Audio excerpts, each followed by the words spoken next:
معلش معايا التليفون كابتن مصطفى يونس. كابتن مصطفى حبيبي يا خلود، ازي حضرتك؟ عامل ايه؟ الله يسلمك، وحشني. وانت كمان، الاستاذ كمال عامر بيسلم على حضرتك. حبيبي ابو كمال الاعلام المحترم، والاستاذ بليغ ابو عايد، يعني الناس المحترمه اللي في البلد اللي ما بيخافوش زي حالاتي، ناس اعلامهم جريء يعني. كابتن مصطفى، رايك في تعيين كابتن حسام البدري مديرا فنيا للنادي الاهلي؟ حسام ابن من ابناء النادي الاهلي. قبل ما اتكلم على حسام عايز اتكلم في نقطه مهمه جدا يا خالد، بعد اذنك وبعد اذن اتفضل. ضيوفك الكرام. اتفضل يا كابتن. صديقي العزيز ورفيق العمر وصاحبي وحبيبي واخويا اكرامي طلع قال ان مصطفى يونس غلط في حسن حمدي والخطيب. ولو معاه اوراق يقدمها او يعتذر. انا عندي من الجرأة ومن الشجاعة لما اغلط اعتذر. لكن انا اساسا ما غلطتش وما قلتش ان حسن حمدي والخطيب سرقوا او نهبوا، انا قلت ان اتنهب وهم موجودين. تفرق كتير قوي الجمله يا خالد. وهم موجودين وهم نهبوا. اللي ما بيفهمش لغه عربيه او اللي ما بيفهمش دي مش قصتي. لكن انا ما قلتش حسن حمدي والخطيب سرقوا النادي الاهلي، قلت سابوا الناس تسرق النادي الاهلي. وبعدين الحته الاهم بقى، اليوتيوب اللي نازل لي على في المواقع والبتاع ومش عارف ايه، وانا بتكلم مع الصديق العزيز الاعلامي اسلام، واخد بالك؟ على الاقل انا راجل صريح مع نفسي ومع الناس. ما كنتش حرامي، لا سرقت ارض البلد ولا خدت ارض ب 300 جنيه بعتها ب 300,000 جنيه للفدان، ولا خدت في الارض في الغردقه ب 15 جنيه وبعتها ب 3000 جنيه. لازم الناس تحترم البني ادم. انا راجل زي ما انا صريح مع الناس صريح مع نفسي، وده ما يعيبنيش. ولما خدت الحكم كنت بفضل واحد زميلي كان بيلعب معايا تحت 18 سنه وقال لي يا كابتن مصطفى تعالى اضمني، وهرب بره مصر. وانا لا اخجل من دوت، لكن اللي يخجل ويتكسف على دمه اللي سرق البلد واللي نهب البلد واللي سابوا الناس تسرق في النادي الاهلي. هو ده الفرق ما بين مصطفى يونس وما بين اي حد تاني. طيب كابتن مصطفى، معلش انا اسف ان انا هقاطعك، بس انا بقول لك اللي بيتقال. كابتن مصطفى يونس بيهاجم اصدقاء الامس وزملاء الامس لان هم منعوه من تولي منصب داخل النادي الاهلي سنوات طويله، زيه زي كتير، زي مجدي عبد الغني، زي الكابتن جوهري تم منعه، وحسام حسن بعد رحيله. فكابتن مصطفى يونس من منطلق ان هو ما خدش مكانه داخل النادي الاهلي وهو كان كابتن النادي الاهلي في وجود كابتن حسن حمدي والخطيب، فبالتالي هو دائم الهجوم على كابتن حسن حمدي وكابتن محمود الخطيب.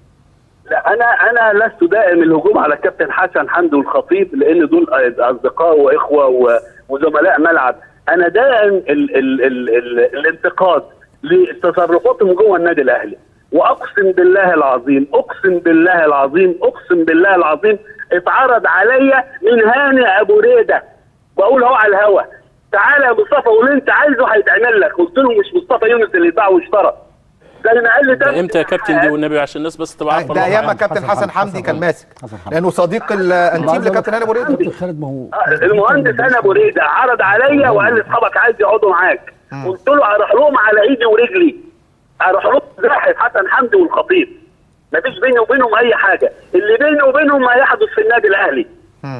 ولا يخفى على احد من النادي الاهلي من الشرفاء. فانا مش عايز حاجه زي ما قلت يا خالد، والاستاذ كمال عارف، كان قريب مني فتره طويله ويعرف مين مصطفى يونس. طيب رايك في تعيين كابتن حسام البدري رغم ان هو مشي بصوره مش جيده، وان في ذاك الوقت طلع قرار ان هو لن يعود مره اخرى للنادي الاهلي بسبب تدريبه لاهلي طرابلس؟ انا ما اسعدني الزميل العزيز هادي خشبه، نتفق مع بعض، لكن هو ابن من ابناء النادي الاهلي، وهو طلع بره حسام البدري من هذا الاتهام. وانا كنت حتى بعتب على المهندس محمود طاهر لما قلت فين المبادئ والاخلاق بقى لما انت عايز تجيب حسام البدري وساب الاهلي ومشي. لكن هادي خشبه اثبت، كان هو المسؤول عن الكوره، ان حسام البدري ما سابش النادي ومشي، كان بالاتفاق مع مجلس الاداره. طب ممكن معلش دقيقه واحده. طيب مع احترامي للكابتن هادي خشبه، هو زميلي. هادي خشبه كان مسؤول مع حسن حمدي. وكان كابتن حسام بدري بيهاجم، وانا جبت الهجوم من قناه النادي الاهلي ومن مجله الاهلي برئاسه ابراهيم المنيسي.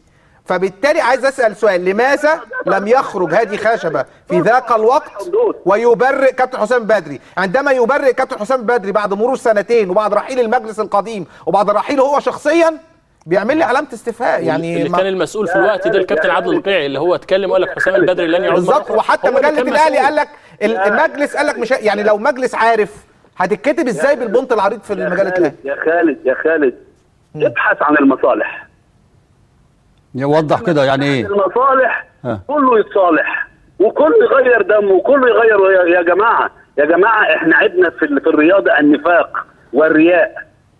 النفاق والرياء هو الذي يملأ الكره المصريه في كل حاجه، والسمسره والشغل هو اللي يملأ الكره المصريه، والمصالح هي اللي ماليه الكره المصريه.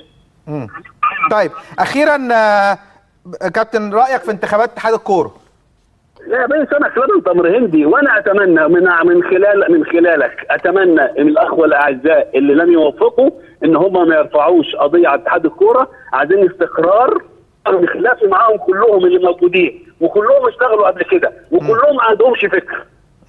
وكلهم ما عندهمش فكر. عايز اساله سؤال وانا كابتن خالد. اتفضل استاذ بليغ ابو عيد، عايز اسالك سؤال. اتفضل. يا كابتن على اللي احنا فيه. اتفضل.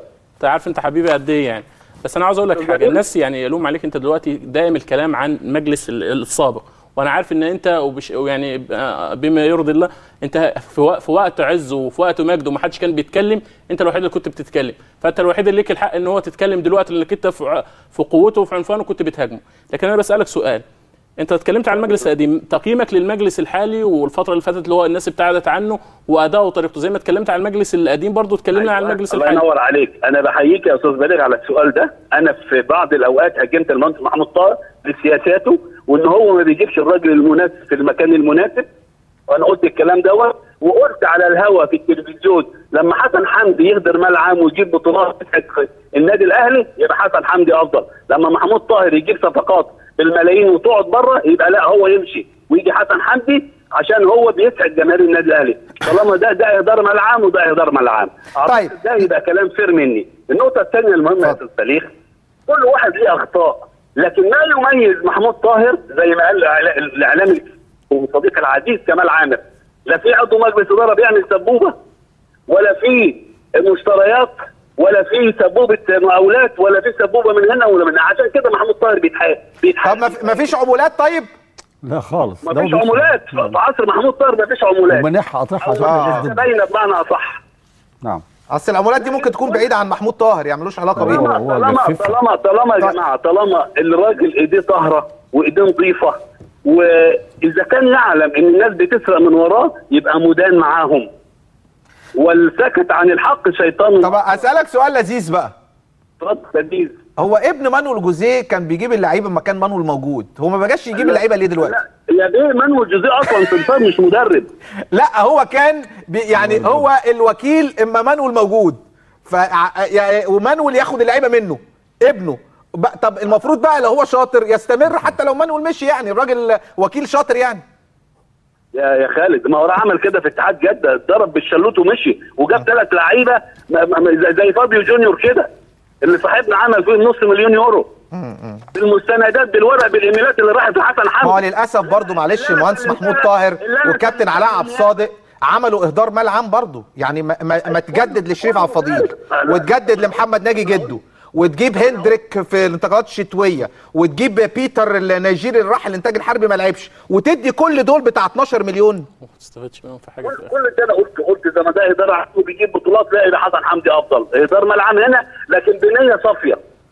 انت عندك برضه لعيبه. نادي الزمالك برضه، لا نادي الزمالك برضه جاب السنه اللي قبل اللي فاتت ولا السنه اللي فاتت محمد عادل جمعه ب3 مليون من المصري، واداله هو مثلا 1.5 مليون ولا 2 مليون ومشي ببلاش.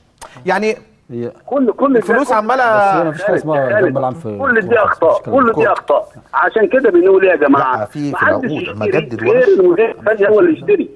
المدير الفني يقول انا عايز كذا وكذا وكذا.